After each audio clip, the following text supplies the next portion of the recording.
Hey everyone, welcome again to another 360 Timmy minisode. So, what is the point? Have I become depressed again? No, I haven't. I'm asking the question, what is the point? Because this episode's theme covers many aspects of this question. First of all, I'm asked quite a bit why I do content creation and where's it going to go? What's the point? It's a good question. I think I've mentioned on previous videos how this came about. I spent an awful lot of time recently at my local gym.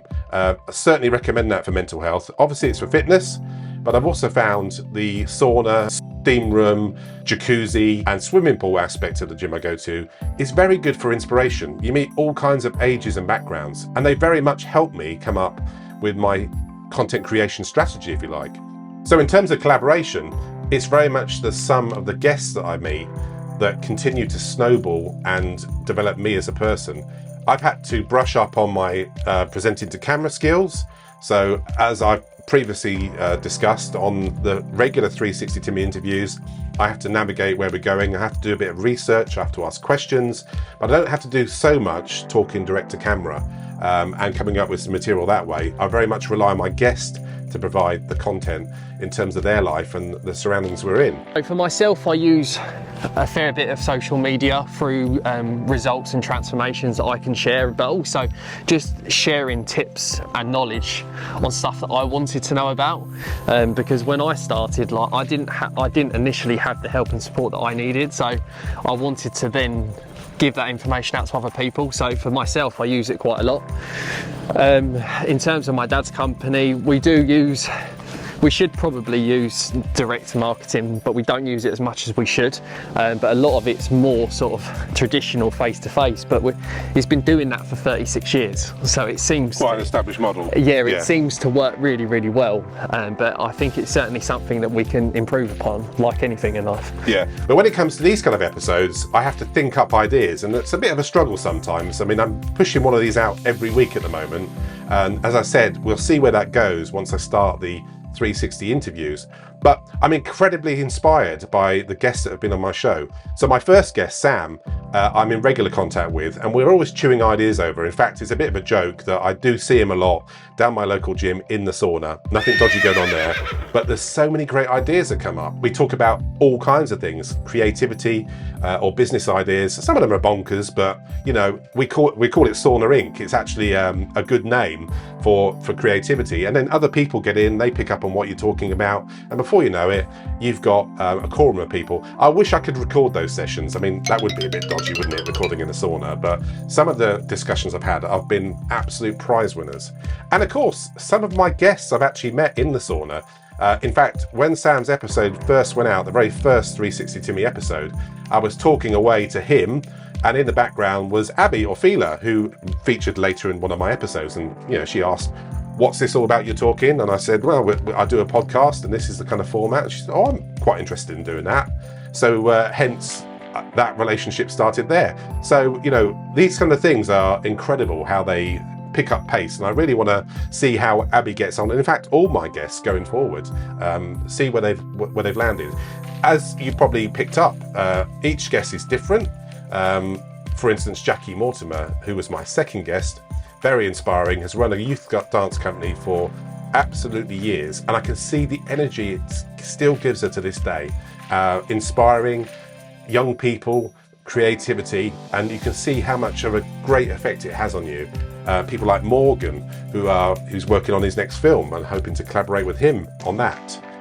Victoria, with her sports events and her social media, very active indeed. Lauren, who works with me, and we were talking about her incredible career. And I have to say, there's another thing. So, you know, focusing on your career is important. You know, don't be under any illusion. I have a career, I have a home life, and I have this content creation piece, and I think they all complement each other really well. In fact, some of my presentation skills will improve at work as a result of what I'm doing. Well, since 1992 podcaster and former Folkestone cinema projectionist Tim Arnold has been watching the Oscars live. Must be very, very tired now. He is with me this morning. Hello. Good morning, Dom. Yes, I am very tired, but it's not so bad this year because it was on earlier and it finished earlier, which is good. That's fantastic, Tim. And actually, what I love is that you are so dedicated. You have been watching for all that time, but I guess there was a moment during the pandemic that was because there weren't any films around. Yeah, and it was a very scaled back Oscars. So yeah, that was the only time I didn't stay up for that. But since I think it was 1990, I've been watching it live, because originally it was on terrestrial television, and then of course it went to Sky, so it became a bit difficult to watch. But I've kind of followed that. But this year is the first year in 20 years that everyone can watch it on terrestrial television, and what a great show it was as well. Let's talk about the host then, first of all. Fourth time hosting for Jimmy Kimmel. For those who see him on socials these days, you're probably well aware of his show, but we're talking huge American television presenter.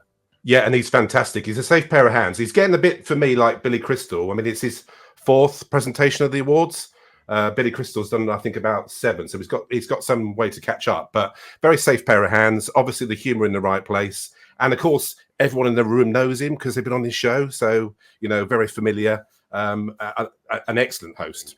But when you talk about careers, listening to someone like Lauren and her incredible career journey is inspiring. So during COVID, there was not much else to do. So I think people had a tendency to just work the odd couple of hours or few hours sometimes just to get the job done, which obviously we're very grateful for. Yeah. Whereas if people were commuting to and from the office, they wouldn't be so up for staying in the office till 6, 7 o'clock or working in the evenings. So, and at the time of delivering Sky Glass and Sky Stream, did you know what it was? Because I know sometimes in big corporations things are kept secret because it's big product launches. I mean, Apple's a classic example, isn't it, where a new phone or something's coming out and... Mm-hmm. No, we didn't know at the start, but as we progressed and the trials were sort of starting to kick up, from my side anyway, I was lucky enough to be on the trials, so got early visibility. But yeah, so some people knew, but there was a big launch event in Sky HQ in West London, and there was a lot of people there that was like, oh wow, it's the TV, that's what it is. It's not just a IP solution, like a little, it was a TV. So did you get to go to some of those events? Yeah, we did. Osterley, obviously we're in Essex today, that's where I live, and Osterley for me is a bit of a mission, like 2.5 hours each way. But that's out near Heathrow, West. Yeah, West near London. Heathrow, really near Heathrow. You can see the planes coming in and taking off. But yeah, that's where the launch event was, early October 2021. And I think we had a few suppliers come along as well, and suppliers that we'd been working on all throughout the project. Obviously, we're not allowed to. We can high level tell them what it is, but obviously the TV, the actual product itself, we couldn't say. So it was nice to have some of those there to see it firsthand. And there was quite a cool setup. Like they unveiled, had loads of Sky glasses around, sort of, where you could have a little tour around. Wasn't there a big press broadcast as well with the chief executive of Sky and I think the president of Comcast as well? That was it, yeah. And also a lucky enough moment, a few of the sort of the programme team, there was a sort of a dry run the day before, so we got to go to that. Oh, that's really cool. Yeah, and I think that was over in East London as well, pretty near the O2, but that was really cool. And at that point, obviously, had the idea it was the TV, but I know I had seen it because I've got on the trial, but I think some people in the room probably hadn't seen the model, the style of the product. So maybe in future episodes, I'll talk about my experience with LinkedIn. I've certainly found using that platform has given me an incredible springboard. I had a career for many years in the civil service, and it was LinkedIn that got me out of that into the media industry. So definitely need to probably cover that going forward. And catching up with what my guests are up to is also important to me. So Evan Chick, junior survivor, has recently just departed on an Arctic journey. Very much looking forward to the content that he'll pull together during that process. He's already started doing some Instagram posts, but stay tuned to his YouTube channel because I'm sure he'll have some great content coming up there. And my last guest at the end of last year, Tom A. Smith. I mean, again, he's using this period where he's not performing so much on stage to promote what he's going to do this year. He's got many dates coming up, but he did a fantastic piece on how he's remixed one of his songs and how he's learnt some skills. Have a look at this. Teaching myself to do remixes. Today I did my most recent track, Fading Away. This is how the original sounds. I'm floating to party. It's dark each night. I wanted it to sound like a vintage Andy Weatherall Primal Scream-like remix, so I started by sampling a few bits from the track. It needed some wild, thrashy drums. And to keep that filthy bass line. I'm gonna add some synth basses and textures too. And we put it all together, and this is what it sounds like. I'm floating to parting. It's darker each night. Concealing this feeling. I'm losing all sight. If you subscribe to Tom, you're in for a treat, because on all his social media platforms, there's all kinds of content that goes out. He even did an impromptu concert on Instagram the other night on a live stream. Being fake, lying here wide awake. Just how much would they Literally, you know, you put in the song you want him to sing and he'll sing it. And it was incredible. He's got a real close connection with his fans. And I'm sure as he gets more and more famous and successful, he'll keep that up. So when I talked about what is the point, it comes in another way, doesn't it? So I saw this week that BT Group have agreed the sale of the BT Tower for 275 million. So if you're familiar with the United Kingdom and London, you'll know what's called the BT Tower now. It was previously called the Post Office Tower. An incredible tall building. In fact, for a while, it was the tallest building in the UK. Of course, now it's been totally subsumed by, I think it's the Shard in London as the tallest building, and more stuff going up. But I thought to myself, what is it? How can you describe what the BT Tower was originally built for? So here's a fantastic documentary about how the Post Office Tower, as it was called then, came about and what it's there for.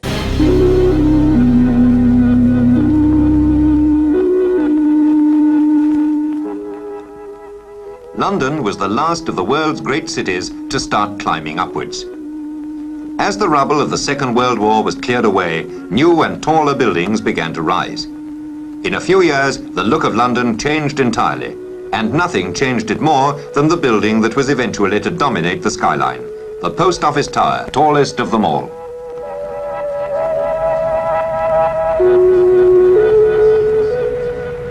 I've watched this tower grow from a hole in the ground. This is the first time I'll have been up.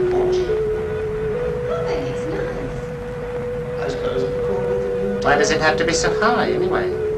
Wonder what it's like up there in a thunderstorm. They say it's the best view in London. Think of being up there on a starry night, with all the world at your feet. Think of being stuck up there if the lifts broke down. Why did the post office decide to build a tower? Well, there are several answers to that one, but they're all based on the increase in the number of phone calls. In the late 40s, when most of the telephone exchanges were manual, the calls were handled by an army of 40,000 operators.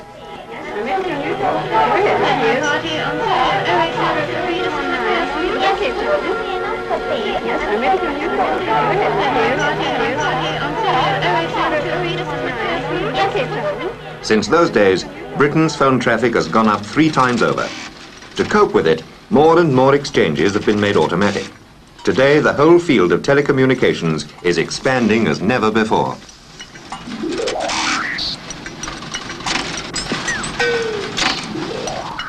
The scientists and engineers of the General Post Office have to tackle the problem of even greater traffic in the years to come.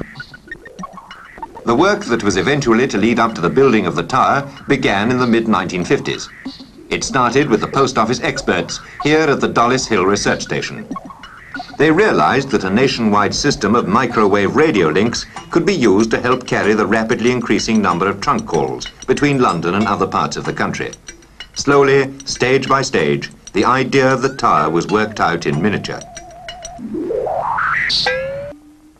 This sort of work started the microwave network. By the 1970s, it will look like this. Putting it simply, microwaves carry radio signals of very, very short wavelength. Like light, they travel in straight lines. And like light, they are lost to view, or use as it were, by the curvature of the Earth's surface. So they're used over distances of only about 25 miles. And this is why the radio microwave beam does not go direct from London to Birmingham, say, but goes from one relay tower to another along the route.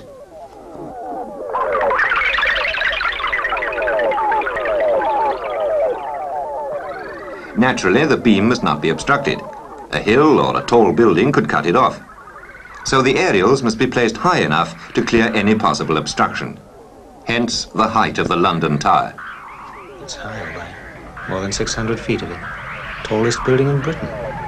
More than 200 feet higher than St. Paul's. Its aerials beam the signal from station to station, like Stokenchurch on the way to Bristol. The aerials that are high over London are Britain's main junction in the radio telecommunication system of today and of the future. For the tower has been built so that its capacity can be increased as it becomes necessary. The microwave aerial can transmit and receive a dozen or more carrier waves at the same time. The tower was built in central London to save the huge cost of extending the radio links by cable from some distant suburb. The site chosen was just north of Soho in Howland Street.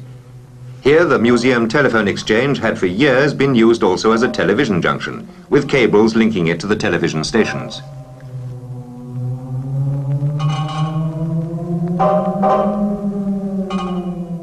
The tower's structure was designed by the Chief Architects Division of the Ministry of Public Building and Works, and back in 1961 a start was made on the foundations. First, a thin layer of concrete. Then on it was placed what amounts to an anti-friction gasket, a cushion of oil. Then came the basic raft of reinforced concrete. And on this float, the builders put up a concrete pyramid, 22 feet deep. That and the raft beneath it make up the foundations of the tower. Work then started on the first section of the tower, which is 35 feet wide at ground level and 2 feet thick. All tall buildings are to some extent flexible, but because its aerials had to be spot on to beam the microwaves with accuracy, the tower had to be less flexible than an ordinary building. So at 80 feet from the ground, a bridge deck was built, linking the tower with the new exchange building. This acts as a collar, gripping it all in place. Yeah, how much higher is this thing going? Don't know that I'd like his job exactly. Long way to come down for your dinner, ain't it? It took 5 years to build the tower. The cost of the building, with the exchange building and all equipment, was about £9 million.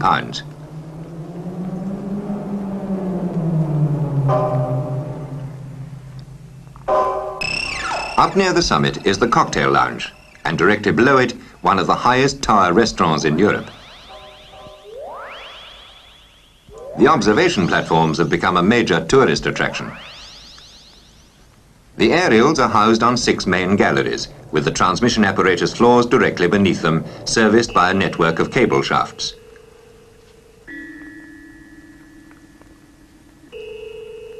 The express lifts, travelling at 1,000 feet a minute, service 30 of the 43 floors.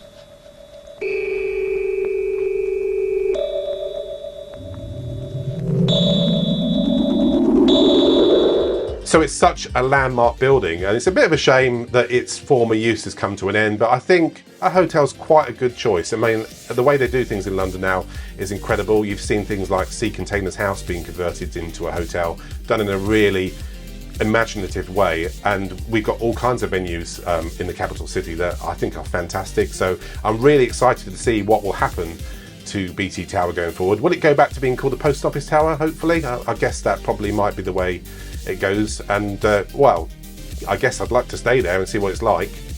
But anyway, if you like this video, please do click and subscribe, and as ever, please reach out for more suggestions or comments at 360timmy.com. And you have a super day.